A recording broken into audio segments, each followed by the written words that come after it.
प्रति माह हमारे इस कार्यक्रम में एक जिला अधिकारी से बच्चों का साक्षात्कार कराकर भेजते हैं।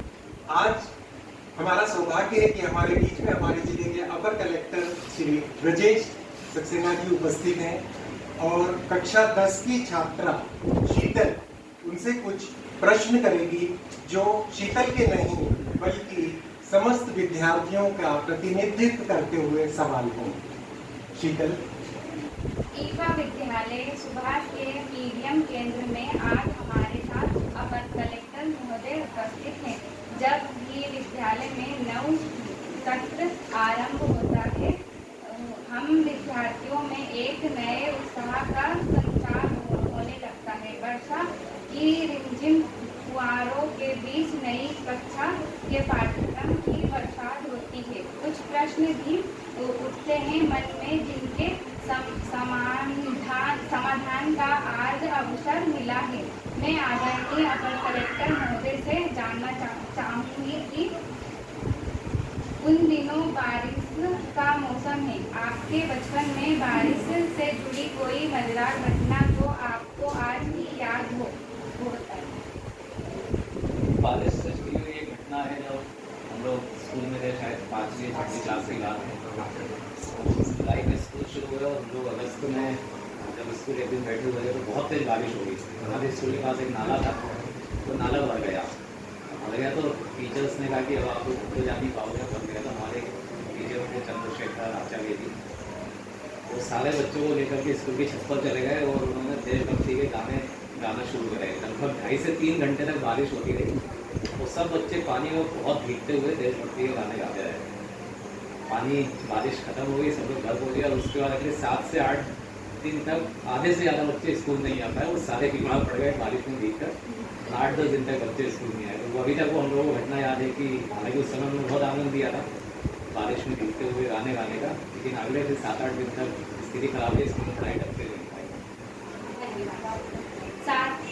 स्कूल जुलाई माह से आरंभ होते हैं, आप इन बच्चों को क्या टिप्स देना चाहेंगे कि यह पढ़ाई में बेहतर प्रदर्शन करें? जुलाई माह में हमारे स्कूल प्रारंभ होते हैं और इसके पहले हमारी लगभग 1-1.5 माह छुट्टी रहती है, अवकाश होता है।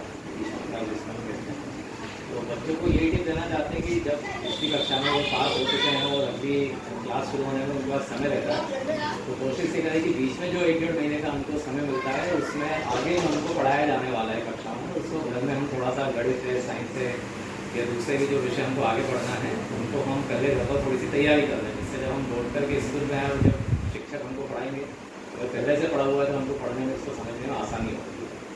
उस समय का उपयोग करें। कला और शिक्षा किस प्रकार एक दूसरे की पूरक हो सकती है? कला और शिक्षा, संस्कृत में एक श्लोक है, साहित्य संगीत कला विहीना साक्षात पशु पुच्छ विषाणिता। कि साहित्य संगीत और कला से विहीन जो मनुष्य होता है वो बिना पूछ और बिना सीखे पशु के समान।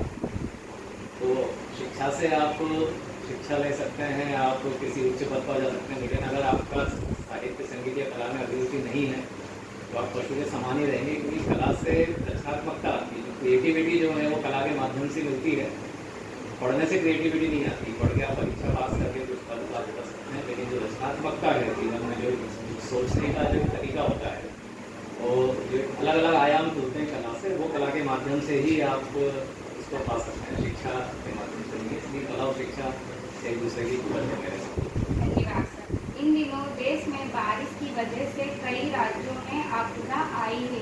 अपने शहर में बारिश के दिनों में प्रशासन कैसे आपदा प्रबंधन करता है और हम बच्चों को बारिश के मौसम में स्वास्थ्य को लेकर क्या ध्यान रखना चाहिए?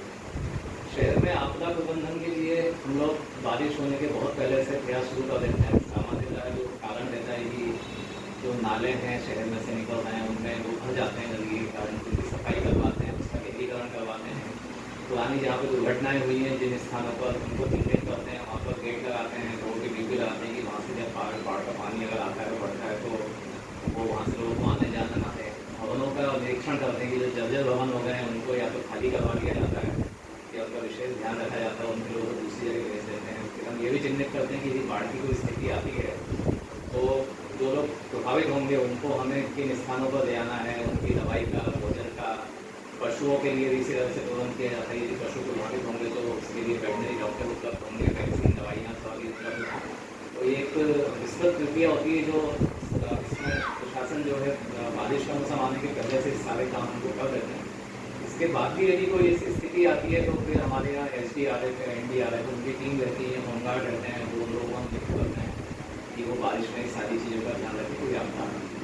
धन्यवाद सर। अपने जीवन में आप किसे अपना आदर्श या रोल मॉडल मानते हैं वो क्यों?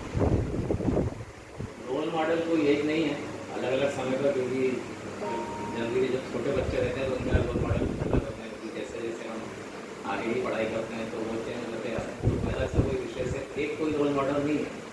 जिस समय जब पढ़ाई शुरू करी कि अभी हमें ये पढ़ाई करना है तो उसमें जो आगे व्यक्ति था उसको रोल मॉडल वाला, कॉम्पिटिटिव एग्जाम दिए तो जो लोग सिलेक्ट हो चुके थे हमसे पहले उनको अपना रोल मॉडल वाला माना। फिर जब यहाँ एडमिनिस्ट्रेशन में आ गए तो यहाँ पे अलग रोल मॉडल है। हमारे यहाँ प्रशासन में जो लोग पहले बहुत अच्छा कर चुके हैं वो रोल मॉडल बन जाते हैं। तो जैसी स्थिति रही वैसे चेंज होते रहेंगे। धन्यवाद सर। बच्चों के लिए आपका संदेश? बच्चों के लिए पहला संदेश ये है कि संस्कृत का जो आपने सुना होगा, एक श्लोक है, श्वान निद्रा कथे विचार अल्पाहारी गृह त्यागी, आदि 5 जो लक्षण है विद्यार्थी में होना चाहिए। कौवे की तरह चेष्टा करते हैं, आपने पानी सुनी कि मटके में चेष्टा करता हुआ पानी रहता है। बको ध्यान होता है, जैसे बगुला जो है बैठा रहता है पानी में मछली का शिकार करने के लिए घंटों बैठा रहता है ध्यान लगाकर। शान निद्रा होना चाहिए, बहुत ज़्यादा ना सोएं, और सोए भी तो ऐसा सोए कि एक बार उठाए स्कूल जाने के लिए तुरंत उठ जाए, वो होना चाहिए। बिल्कुल आहारी होना चाहिए, बहुत ज़्यादा खा के सो गए और फिर नींद आ रही है, पढ़ नहीं पा रहे तो उसमें होना चाहिए। और गृह त्यागी की, गृह का मोह ना रखें, पढ़ाई करने के लिए जरूरत है, कहीं भी अवसर मिलता है कहीं भी